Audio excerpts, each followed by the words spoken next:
Hi and welcome back to the Nook. Welcome to another video on this channel, and today is gonna be a pretty cool video. As you can tell, this is I'm kind of new to this. The title suggests that we will be doing a CLIMATHON this month, or at least in the coming month in September. So very kindly, another YouTube channel, another YouTuber by the name of Tasmin, she reached out to me via email I think about 2 months back, and asked if I was interested in running a CLIMATHON on my channel, because I do primarily booktube videos, and I was really stoked to do that because yes, I don't think I've really seen a climate specific readathon, and I thought it would be super cool to be able to do this in a much more structured way, and to get you all also interested and I guess committed for a month to read about climate change. So do check out her video down below in the description box, and she has very kindly provided an infographic where you can sort of read according to the bingo and figure out what kind of books you want to read. There's no hard and fast rule about this whole CLIMATHON. This is also my first time, I think, sort of trying a CLIMATHON out, or like trying a readathon out in some sort of way. So going down the infographic, there are a couple of categories. The first one is nonfiction, so there's plenty of books for you to choose from my channel. Definitely this is going to be the easiest category to find a book in, because most of the books written about climate change are in the non-fiction category. So it really depends. I feel like some that I would suggest would be Naomi Klein's books, as well as really any of the top sellers that you might see. They are a lot more accessible. However, if you do want much more specific books about climate change, I will be dropping my own books, my own TBR in the list below. I'm not going to go through every single TBR, every book on that TBR, because it's so long, but you can find whatever books I'm interested in to read in September, in case you want some recommendations. The next category is fiction. Definitely this is so relevant to the previous video that I made about literature and climate change, so I will be reading, I think, Octavia Butler's books, and I also would like to pick up a lot more of these classics in terms of cli-fi. The next category is revolution, and I think this is really up to your interpretation. I would suggest reading about a lot of the climate rallies that are led by the youth today. There are books, I think, On Fire, that is published by Naomi Klein, that talks about that movement. There are also many books that are published by Greta Thunberg, talking about how revolutions come necessary. I would also suggest reading Degrowth by Jason Hickel. It's not really a revolutionary sort of book, but I do think it fits that category of reimagining how things can be like. So moving on to the next category is animals. Now this is also something that is for your taking. There's so many books out there that are about amazing animals, and I think one that I'm interested in is Rewilding, which I will drop the link down below. I forgot exactly the name of it, but Rewilding is a phenomenon that I'm really excited about, and about reintroducing biodiversity back into lands that have been cleared for human use. I think that would be really, really interesting to read. Biodiversity in terms of urban landscaping, but also reintegrating wildlife with urban living. I think that's definitely a category I'll be going into. As for plants, yet again, there are so many books out there about plants. I would really strongly recommend reading about the Ecology. I will drop my video down below about being ecological. I have so many books in that video that would sort of straddle the animals and plants categories, sort of. And I will also link another channel by Natalie as well, who does a lot of, she reads a lot of books relating to nature, so I think you're definitely gonna find a lot of great recommendations from the channel. The next category is ocean. Now, unfortunately, I've not really read much about the ocean. Interestingly so, because I live right by the ocean. And that's something that I should change. So I don't have any recommendations for you in this category, but it'll be really interesting to see what kinds of books will come up when we talk about the ocean. So the next category is indigenous. Now I feel like this is such an important category that is really coming to the forefront in terms of environmental writing and in terms of climate change. The very first book that comes to mind is Braiding Sweetgrass by Robin Wall Kimmerer, which is an amazing and exceptional book that a lot of people have read, and I really love it. I mean, I feel like it's such a melodious book. But beyond that, I think for this category, it would be best if you research on some of the indigenous knowledge and wisdoms of the people closer to you in terms of geography, and that means that in Singapore that would be kind of learning more about the ethnic Malay communities that preceded sort of Singaporean independent era, and that is already going to be a bit of a difficult area to go into, but I think it is quite necessary if I want to learn more about indigenous knowledge here in Singapore. But if not, I do think that there are a couple of fiction books out there that do kind of embrace or confront this tension between indigenous ways of life and also kind of the circumstance that the world is in right now, and I think that's a really, really fascinating development that we see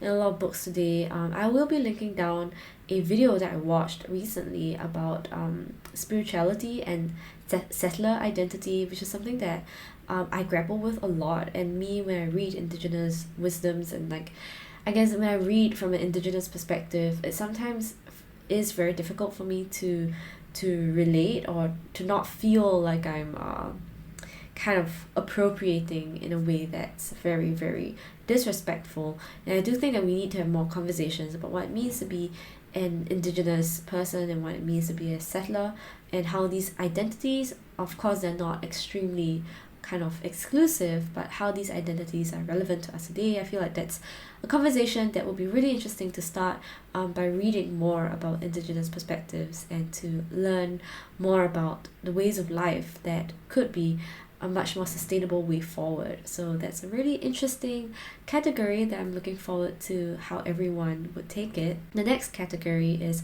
a different continent. Now, I think I've mentioned this before on my channel that yes, a lot of climate change books, a lot of environmental writing is extremely Western centric. And when I say Western centric, it is kind of like a general term. It is a very, very broad term.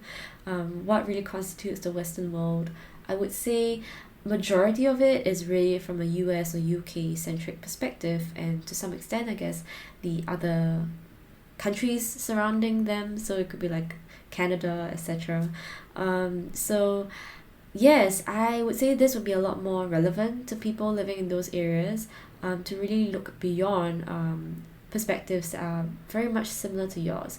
So for myself, how I would interpret this kind of prompt for myself is to actually read of my continent, which is in Asia, and specifically if I can find books about climate change or the climate crisis in Southeast Asia, that would be amazing for me, because that's something that I really have not encountered, and that would be something that I would really love to share with everyone if I can find books about that. So yeah, let's all source together books from various continents. I feel like it's kind of high time that we have a literature of many different thinkers. Unfortunately, yes, English is still the main language of communication, but I feel like it's possible to find more books about that. I will be dropping more of these recommendations along the way and throughout the duration of September. Yes, I will be activating my Bookstagram for this readathon. I haven't been very active on there, but I will be active on there for this challenge. And the last category is mental health. Now, this is really broad. I think the way that Tasmin sort of introduced it was that you could find books about mental health that may not necessarily relate to climate change. But I know that mental health is a huge area of concern for so many people when it comes to the climate crisis, and especially ideas about eco-anxiety. There are a couple of books I would recommend about eco-anxiety, which I will put down below in the description box. But these are just a few, and I would say these are sort of starter books. There is a lot of books, I think, out there that haven't really dealt with the psychological tensions or the psychological consequences of a climate crisis or living in today's sort of climate changed world, that is something that is super relevant. There is a newsletter called Gen Dread that I want to suggest as well as additional reading. It's not a book, but I do think it's really relevant to a lot of people who find that current mental health models really do not kind of make space for this sort of climate affected mindsets. So yes, those are all the different categories. I hope they are all interesting to everyone. A really cool part of this whole readathon is the bonus points, which I think is really a nice kind of extra thing you can do. So even if you can't really pick up a book this month, you can still try the bonus challenges for yourself. So there is a social media post about climate change. I think this is more about sharing about climate change on your social media platforms as much as you want to. I think one really good challenge is the 1 week detox of something related to the topic. I know a lot of people are struggling with a lot of eco-anxiety, and people struggle a lot with having this barrage of information that's really overwhelming on a day-to-day basis, basically. And while I'm not advocating for you to completely shut yourself out from the external world and not partake in any sort of information gathering or preparation whatsoever, I do think it's really important to balance all these devastating news with things that are a lot more hopeful or optimistic. And so I would suggest that taking a day detox would be really helpful. If you can do a week, that's great as well. Sort of putting yourself outside of that climate despair just for a little bit to give yourself a bit of perspective. This is not willful ignorance. I do think it's really good to sort of be able to take breaks when you can. It's also not really good to be in a constant state of despair. So I am also thinking of making videos in the future about how I kind of maintain my sense of sanity through all sorts of coping mechanisms in the future, but that's another video for the future, yes. The last bonus point challenge is to watch a documentary. There's so many documentaries about the climate on Netflix, and I think there's also this YouTube channel that does amazing documentaries about the climate, but also many other issues that are indirectly affected by climate change.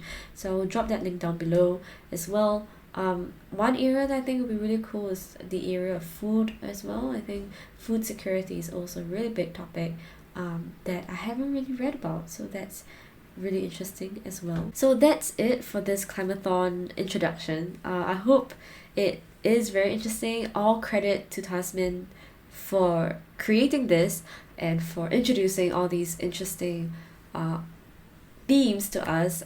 So really, if you're interested, do partake in this readathon along with us. It is gonna be super exciting, it's super fun, and it's all about learning, all about creating the space to learn and to kind of have a safe space to question the way things are done and to really grow in our imaginative capacities and in our way moving forward. So that is what I hope you will get at the end of the whole readathon. I do not think there is a pressure to read so many books. I would strongly suggest for you to read maybe 1 or 2 books this month, just to dip your toes into this whole genre if you haven't already. If you've read climate change related books already, this is a great way to challenge yourself to read more diversely in terms of the scope of things you might be touching on. So maybe if you've read a lot of nature books, maybe it'll be super cool to read something about mental health or something that's about revolution. That would be a really different perspective as compared to the sort of usual nature writing or environmental writing as well. So yes, that's the end of this video. It's just a basic introduction. As always, I will be putting whatever links and resources I have in the description box, and if you're looking for recommendations, I will also have some from my channel, but I also will recommend a lot of other channels that do talk about climate related books, so do check them out if you can, if you're thinking about what to read. So yes, I guess I'll see you around on social media, mainly Instagram. Hopefully I'll be a lot more consistent being present there, but definitely no pressure here. Just take it as it is and enjoy the entire experience. I do hope it'll be an enjoyable one, and an uplifting one, and hopefully maybe an inspiring one for some of you all. So yes, I'm really excited to see what everyone takes away from this readathon. Can't wait to see the books that everyone picks out, and yeah, just thoughts and reflections. So thanks so much, and I'll see you in the next video. I realize I've been doing so many climate related videos in this month, and I will be doing a lot more I think next month, but let me know if there are other topics you want me to cover. I will try my best to do so. Yeah, so that's it. I hope you're having a good day. If not, I really do hope you get the time in the day or at night to rest and recuperate, and hope that you also be able to face tomorrow, and that tomorrow will be a lot better to you and nicer to you. Yeah, and take a break if you can. So thanks so much for joining me in today's video, and I'll see you in the next one. Bye.